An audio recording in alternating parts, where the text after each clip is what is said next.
یعنی یہ وہ تین چیزیں ہیں جس سے انسان کی طبیعت میں تناؤ پیدا ہو رہا ہے، دباؤ کی کیفیت پیدا ہو رہی ہے، مرد ہو کہ عورت ہو کہ بچے ہوں، شدید پریشانی ان تین چیزوں کی وجہ سے۔ اور جن کے پاس خدا نہیں ہے، جن کے پاس مذہب کا صحیح تصور نہیں ہے، وہ ڈپریشن کا شکار ہو رہے ہیں، وہ اینزائٹی کا شکار ہو رہے ہیں، وہ ذہنی بیماریوں میں مبتلا ہو رہے ہیں۔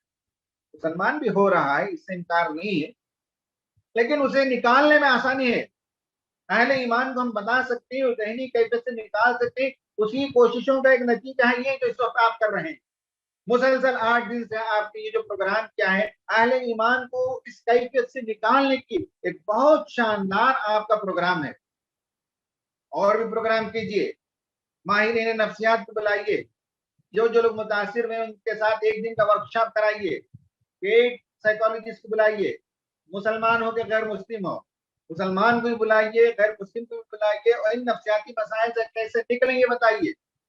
اس کے بھی آپ ورکشاپ کر سکتے ہیں۔ ابھی تو یہ آپ موٹیویشنل پروگرام کر رہے ہیں، دینی پروگرام کر رہے ہیں، لیکن اور بھی بہت سے سائنٹیفک پروگرام بھی کر سکتے ہیں جو اینزائٹی ڈپریشن وغیرہ ہے اس سے نکال سکتے ہیں۔ لیکن بہرحال ایمان ایک تعمیری رول ادا کرتا ہے۔ ایمان انسان کو مایوسی سے باہر نکالتا ہے، ایمان انسان کی افق کو بلند کر دیتا ہے، سوچنے کا زاویہ بدل دیتا ہے، ہمت پیدا کرتا ہے، عزم اور حوصلہ پیدا کر دیتا ہے۔ ایمان کی بہت بڑی خوبی ہے، ایمان زبردست ایک فورس ہے جو انسان کے اندر مایوس ہونے نہیں دیتا۔ ایمان کے نتیجے میں انسان بہت بلند ہو جاتا ہے۔ اب میں آپ کو بتانا چاہتا ہوں کہ یہ تین جو ایشوز ہیں قرآن اسے حل کرتا ہے، حدیث میں اس کے بہت بہترین تعبیرات آئی۔ موقع نہیں، میں صرف آپ کو بتا دیتا ہوں، آپ اہل علم ہیں۔ شوق وطن کے نام سے ایک کتابچہ ہے، حکیم الامت مولانا اشرف علی تھانوی رحمۃ اللہ علیہ، اس کتاب کے دیواجے میں لکھا ہوا ہے کہ بہت سے بزرگوں کی خواہش ہوتی تھی اپنے آخری زمانے میں جب وہ بستر پر فلیش ہو جاتے تھے، اپنے بچوں سے کہتے کہ بھائی مولانا کو کتاب لے آؤ اور پڑھ کر سناؤ، یعنی دنیا سے جاتے ہوئے انسان خوش ہو کر جائے۔ اصل وطن، اس کا اصل گھر جہاں اسے ابد الآباد تک رہنا ہے، اس کے بارے میں اس کتاب کے اندر بہت بہترین نقشہ پیدا کیا گیا ہے، جس سے ایک شوق پیدا ہوتا ہے۔ اسلام کی تعلیمات یہی کہ یہ دنیا فانی ہے، یہ دار فانی ہے، یہ زوال پذیر دنیا ہے، آخرت پائیدار ہے، آخرت کی نعمتیں اور لذتیں لازوال ہیں۔ تو دنیا میں جو فرد آیا اسے مرنا ہے، اسے واپس جانا ہے، دنیا میں کوئی رہنے کے لیے نہیں آیا۔ مشرکین اور یہود کے بارے میں قرآن نے کہا یود ان یعمر الف سنہ، ہر ایک ان میں چاہتا ہے کہ ہزار ہزار برس کی زندگی ملے، ہزار برس کی زندگی کے بعد پھر مرنا ہی تو ہے۔ اسلام بہت کلیئر واضح طور پر بتاتا ہے۔ یہ تین مسئلے ہیں۔ سب سے پہلا مسئلہ اس میں موت کو لے لیجیے۔ کسی کے گھر میں بھی موت واقع ہوئی ہو، کسی کا بھائی مرا، کسی کے والد مرے، کسی کی ماں مری، کسی کی بیوی کا انتقال ہوا، ان سب کے لیے آپ بتا سکتے ہیں۔ اور ایمان ہمارا ہے وہ یہ ہے کہ ہمارا ایمان ہمیں بتاتا ہے، میں نے ابھی آیت کی تلاوت کی، وما هذه الحیات الدنیا الا لہو ولعب، یہ دنیا کی زندگی ایک کھیل کود سے زیادہ اس کی حیثیت نہیں ہے، یہ لہو و لعب ہے۔ بچے جس طرح سے کچھ دیر کے لیے میدان جاتے ہیں، کھیل کود کر آ جاتے ہیں، اس طرح سے یہ دنیا کی زندگی ہے۔ اصل زندگی ان کی کلاس روم کی ہے، پڑھنے کی ہے، ایگزام لکھنے کی ہے۔ ویسے ہی اصل زندگی تو آخرت ہے، یہ امتحان کا ہے، اور یہ لہو و لعب کی جگہ ہے۔ اور قرآن کہتا ہے وَإِنَّ الدَّارَ الْآخِرَةَ لَهِيَ الْحَيَوَانُ، کیا شاندار بات ہے کہ دار آخرت کی ہے جو اصل زندگی کی جگہ ہے، جینے کی اصل جگہ وہی ہے۔ یہ دنیا تو مرنے کی ہے، یہ دنیا تو چھوڑنے کی ہے، اصل جینے کی جگہ قرآن بتاتا ہے وَإِنَّ الدَّارَ الْآخِرَةَ لَهِيَ الْحَيَوَانُ، اصل جینے کی جگہ آخرت ہے۔ لو کانوا یعلمون، کاش کے لوگ علم رکھتے کاش کے لوگ اس بات کو جان لیتے. حقیقت یہی ہے کہ آخرت کی زندگی پائیدار زندگی ہے. قرآن نے بتایا کہ کل نفس ذائقۃ الموت، ہر نفس کو موت کا مزہ چکھنا ہے. وَإِنَّمَا تُوَفَّوْنَ أُجُورَكُمْ يَوْمَ الْقِيَامَةِ، اور جو کچھ تم یہاں کماؤ گے اس کی اجرت، اس کا معاوضہ، اس کا پیمنٹ، سیلری جیسے ملتی ہے ٹینری میں کام کرنے کے بعد مہینے کے بعد، ویسے موت کے بعد تو اجر پانے کا وقت ہے، سیلری لینے کا وقت ہے. کہا کہ ہم قیامت کے دن وفا کریں گے اجرت دینے میں، پورا پورا دیں گے اجرت. اس کا ثواب جو کچھ ہے بندے نے جو کچھ کمایا وہ پورے کا پورا وہاں دیا جائے گا. فمن زحزح عن النار وادخل الجنة فقد فاز، جو جہنم کی آگ سے بچا لیا گیا اور جنت میں داخل کر دیا گیا وہ کامیاب انسان ہے. وما الحیات الدنیا الا متاع الغرور، یہ دنیا کی زندگی اس کے سوا کچھ نہیں کہ ایک دھوکے کی ٹٹی ہے. یہ دنیا کی زندگی ایک دھوکے کا سودا ہے، ایک فریب ہے، ایک ڈسپشن ہے. انسان پائیدار سمجھتا ہے، ہاں پائیدار ہے. انسان سمجھتا ہے کہ ساری خوشیاں یہاں کی ہیں، نہیں، یہاں خوشی ملے غم ملے جانا ہے، اصل خوشی وہاں کی ہے. یہ آئیڈیا، یہ کنسپٹ پورا ذہن چینج کر دیتا ہے کہ جو گئے ہم سے وہ نقصان میں نہیں ہیں، جو ہم سے دور چلے گئے انہیں کچھ بھی غم نہیں. ہم غم میں ہیں کہ ہمارا بھائی چلا گیا، ہمارے بہنوں ہی چلے گئے، ہمارے رشتہ دار چلے گئے، ہم کو غم ہے، ان کو کچھ غم نہیں ہے. کیوں؟ مولانا نے شوق وطن میں اتنی حدیثیں کوٹ کی، جی چاہتا ہے کہ پوری حدیثیں میں آپ کو سناؤں لیکن وقت نہیں ہے. مولانا نے اس میں نبی کریم صلی اللہ علیہ وسلم کے حوالے سے بتایا. حضرت انس رضی اللہ تعالیٰ عنہ سے روایت ہے کہ رسول صلی اللہ علیہ وسلم نے فرمایا کہ طاعون، پینڈمک، وبا سے مسلمانوں کے لیے شہادت کا درجہ ملتا ہے. جو اس پینڈمک میں انتقال کر جاتے ہیں وہ شہید ہیں. بخاری اور مسلم کی حدیث ہے. حضرت ابو ہریرہ رضی اللہ تعالیٰ عنہ سے روایت ہے کہ نبی کریم صلی اللہ علیہ وسلم نے فرمایا شہداء 5 قسم کے ہیں. نمبر 1 طاعون میں مرنے والا، نمبر 2 پیٹ کے درد سے مرنے والا، نمبر 3 ڈوب کر مرنے والا، نمبر 4 جس پر مکان گر جائے مکان کے گر کر مرنے والا، نمبر 5 میدان جہاد میں شہید ہونے والا. یہ 5 لوگوں کو شہید کا درجہ دیا گیا. بخاری اور مسلم کی حدیث ہے، حضرت ابو ہریرہ سے روایت ہے. حضرت عائشہ فرماتی کہ میں نے رسول اللہ صلی اللہ علیہ وسلم سے دریافت کیا طاعون کے بارے میں، وبا کے بارے میں. طاعون ایک خاص قسم کی وبا ہے، یہ کووڈ ایک الگ وبا ہے، ہیضہ ایک الگ ہوتا ہے، الگ الگ قسم کی وبائیں ہوتی ہیں. بہرحال میں نے رسول اللہ صلی اللہ علیہ وسلم سے پینڈمک کے بارے میں، وبا کے بارے میں پوچھا. آپ صلی اللہ علیہ وسلم نے فرمایا یہ پینڈمک بعض کے لیے ایک طرح کا عذاب ہے کہ اللہ تعالیٰ جس پر چاہتا ہے بطور عذاب بھیجتا ہے، یعنی کفار کے لیے. اس کے بالمقابل اہل ایمان کے لیے رحمت بتایا آپ نے. یہ بخاری کی حدیث ہے. یعنی یہ ہے کہ یہ جو پینڈمک ہے یہ عذاب کا کوڑا ہے.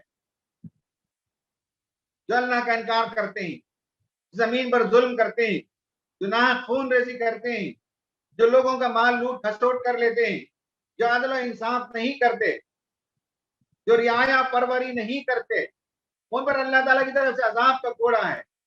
اس کے بالمقابل یہی پینڈمک مومن کے لیے رحمت ہے. جو اس سے مر گیا وہ بہت اونچا مقام پا گیا، شہید ہے. اور آپ کو معلوم ہونا چاہیے، آپ علماء ہیں، آپ کو جانتے ہیں کہ مرنے کے بعد روحیں 2 جگہ جاتی ہے، کلین میں، ایک سجین میں، یا ان کا نامہ اعمال بھیجا جاتا ہے، جو بھی آپ اس کی تعبیر کریں. لیکن ایک تیسری جگہ ہے، عرش کے نیچے چراغاں ہیں، شینڈلیئر جسے کہتے ہیں، سونے کے چراغاں. رسول اللہ نے سمجھانے کے لیے بتایا. اس میں کچھ پرندے ہوتے ہیں، ہرے پرندے.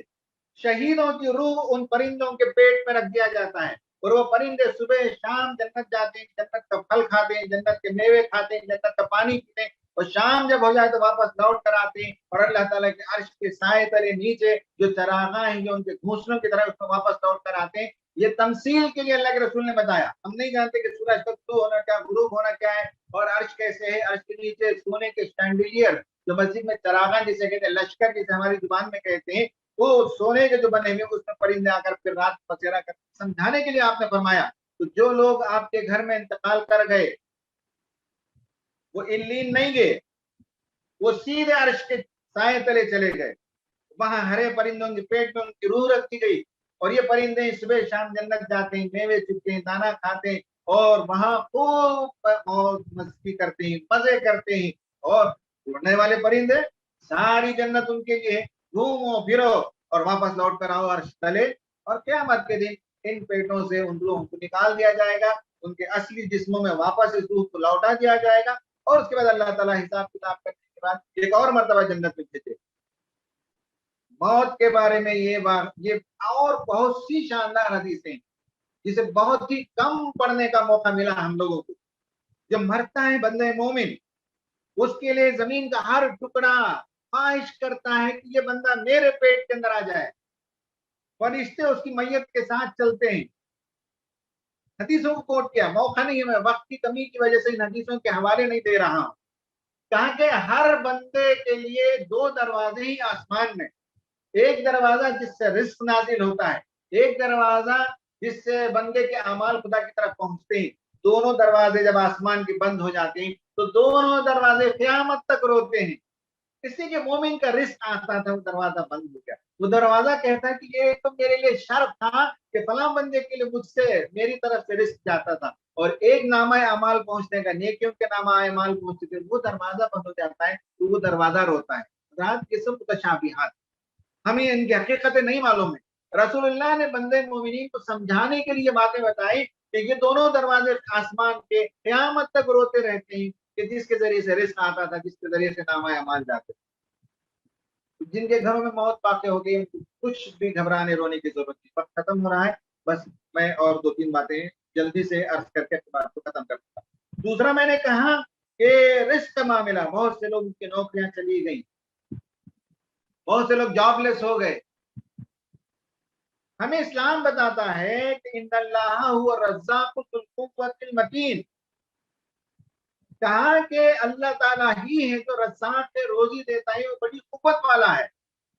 وہ جب چاہے جہاں سے چاہے رزق فراہم کر سکتا ہے, اور رزق کی تنگی میں مبتلا کرتا ہے تو وہ بھی اللہ تعالیٰ کی طرف سے کسی نہ کسی حکمت اور مصلحت کے تحت ہے, ورنہ ہمارا رزق طے ہے. اس رزق کو کھائے بغیر دنیا سے جاتے نہیں. بندے مومنین ان کے اندر کبھی کبھی رزق کی کمی کے نتیجے میں حوصلہ پیدا ہوتا ہے, نئی راہیں تلاش کرتا ہے اور نئے بزنس شروع کر لیتا ہے. قرآن بتاتا ہے کہ وَكَأَيٍّ مِّن دَابَّةٍ لَا تَحْمِلُ رِزْقَهَا.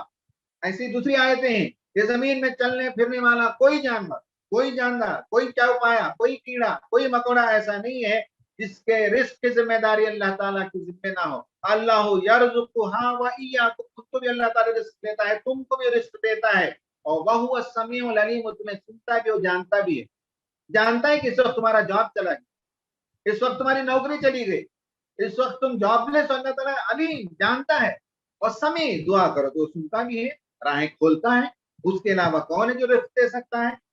اس نے جب ہمیں رزق ماں کے پیٹ میں دیا, ماں جو کھانا کھاتی اسے نوچ کر کھاتے تھے, ماں کے خون کے حصے کو پی کر ہم پلتے بڑھتے تھے. جب دنیا میں آئے تو اس نے ماں کی چھاتی میں دودھ پیدا کر دیا. بن مانگے اللہ تعالیٰ نے جب ہمیں پیٹ میں بھی رزق دیا, پیٹ سے واپس آنے کے بعد بھی اللہ تعالیٰ نے ہمیں رزق ماں کی چھاتی سے دیا. تو پروردگار دنیا میں ہمیں ہاتھ پیر دینے کے بعد, قوت دینے کے بعد رزق کے دروازے کیوں بند کر دے گا؟ رزق کے دروازے کشادہ کرے گا, وہ پکارو اسے. یہ دوسرا مسئلہ ہے جو ایمان ہمیں حل کرتا ہے. تیسرا مسئلہ ہے مرد اور شفا کا ایک پیچیدہ کنسپٹ ہے, موقع نہیں ہے اس میں بات کرنے کا, کہ بیماریاں آتی اس کے لیے بنیادی کارن انسان خود ہوتا ہے. لنگس کا کینسر آ گیا بیڑی سگریٹ پینے سے, پیٹ کا کینسر ہو گیا شراب پینے سے, ایڈس کی بیماری آ گئی ہومو سیکسولیٹی میں مبتلا ہونے سے. اکثر و بیشتر بیماریوں کے سلسلے میں یہ تجزیہ ہے کہ وہ انسان کے اپنے ہاتھ کی کمائی ہے, لیکن وباؤں سے جو بیماری آتی ہے وہ اللہ تعالیٰ کی طرف سے, وہ ٹیسٹ ہے, وہ آزمائش ہے. وہ اپنے نیک بندوں کو شہادت کا درجہ دینا چاہتا ہے اور اس کے ظالم بندوں کو سزا دینے کے لیے اللہ تعالیٰ مرض میں مبتلا کرتا ہے۔ اس کی کیفیت الگ ہے، عام حالات کی کیفیت الگ ہے، پینڈمک کی حالت الگ ہے۔ تو اس میں مرض اگر کوئی اس میں مبتلا ہو جائے تو شفا بھی وہی دینے والا، اس کے علاوہ کوئی شفا دینے والا نہیں ہے۔ آپ ہزار جتن کر لیجئے، آپ آکسیجن کا بیڈ لے لیجئے، آپ بڑے ہاسپٹل میں آپ وینٹیلیٹر لے لیجئے، آپ انجیکشن جو 600 700 800 روپے میں ریمڈیسیویر آپ 20,000 25,000 دے کر لے لیجئے، بچا نہیں سکتے اگر اللہ تعالیٰ نے شفا نہ لکھی ہو۔ اور اللہ تعالیٰ نے شفا لکھ رکھی ہو تو ہمارے دوست نے بتایا کہ ان کے رشتے دار ہاسپٹل میں جگہ نہیں تھی اور اس کے پیچھے انہی کا ایک بہت بڑا باغ تھا، بس باغ میں لے جا کر انہوں نے درخت کے نیچے سلا دیا، ٹھنڈی ہوائیں چلتی تھی اور آکسیجن کا کنٹینٹ زیادہ انہیں مل رہا تھا۔ 2-3 دن تک انہوں نے باغ میں اپنے رشتے دار کو رکھ دیا تو ان کی بیماری ختم ہو گئی۔ اللہ شفا دینا چاہے تو صرف جو ہے کھلے باغ میں 2-3 دن پڑے رہنے سے شفا دے دیتا ہے، اور اللہ تعالیٰ کی منظوری نہیں ہے شفا کے لیے تو سارے جتن کرنے کے باوجود اللہ تعالیٰ اپنے بندے کو اپنے پاس بلا لیتا ہے۔ وہ اس کی رحمت ہے، وہ اس کی محبت ہے، وہ اپنے بندے کو نوازنے کے لیے اسے بلا لیا ہے۔ تو شفا ہمارے ہاتھ میں نہیں، کوشش کرنا ہمارا کام، انڈیور کرنا ہمارا کام ہے، لیکن شفا مل جائے تو بھی فبیہا، نہ ملے تو بھی شکر ہے اللہ تعالیٰ کا، زندہ بچ جائے انسان تب بھی شکر ہے، موت آ جائے تب بھی شکر ہے۔ یہ 3 پوائنٹس پر میں نے گفتگو کی ہے، موت، رزق اور شفا۔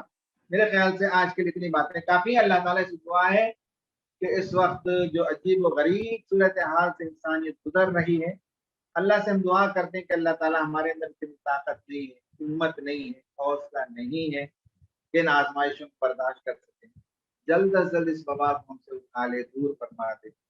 جن کو نصیحت کے لیے تو نے بھیجا انہیں نصیحت پانے کی توفیق عطا فرما دے۔ جن کو تو محبت سے شہادت کا درجہ دینے کے لیے بھیجا، جو لوگ مر گئے پروردگار ان کو شہید کا درجہ دے دے۔ جن کی روزی روٹی چلی گئی اللہ تعالیٰ انہیں اس سے بہتر ذریعہ پیدا فرما دے۔ اس مجلس میں اور یہ بات جہاں تک پہنچ رہی ہے ان میں سے جو لوگ مرض میں مبتلا ہیں، اللہ سے ہماری دعا یہی ہے کہ شفا دے دے اور دنیا میں اور زندگی دے دے۔ شفا نہ بھی ملے، زندگی نہ بھی ملے تو بھی اللہ تعالیٰ ہی کی رحمت ہے، لیکن ایک بندہ دعا کرتا ہے، تمنا کرتا ہے کہ دنیا میں جب آئے تو اور زندگی بسر اور انسانوں کی بھلائی کا کام کر کے جائے اور بچوں کی اچھائیوں کو اور ان کی ترقی کو دیکھ کر جانا چاہتا ہے۔ ایک تمنا ہے دنیا میں جب آئیں تو اللہ سے دعا کرتے ہیں کہ اللہ تعالیٰ بیماروں کو شفا دے، صحت دے اور جلد از جلد اس مصیبت سے انہیں نجات دے کر صحت و عافیت کے ساتھ انہیں گھروں میں واپس لوٹائے۔ ہماری ذہنی کیفیت کو اللہ تعالیٰ مضبوط کر دے، اور ذہنی جو خلفشار ہے، تناؤ ہے، دباؤ ہے، پریشانی ہے، ذہنی بیماری ہے، اللہ تعالیٰ ان سب سے ہمیں فارغ کر کے ذہنی صحت عطا فرمائے۔ آمین۔ وآخر دعوانا ان الحمد للہ رب العالمین۔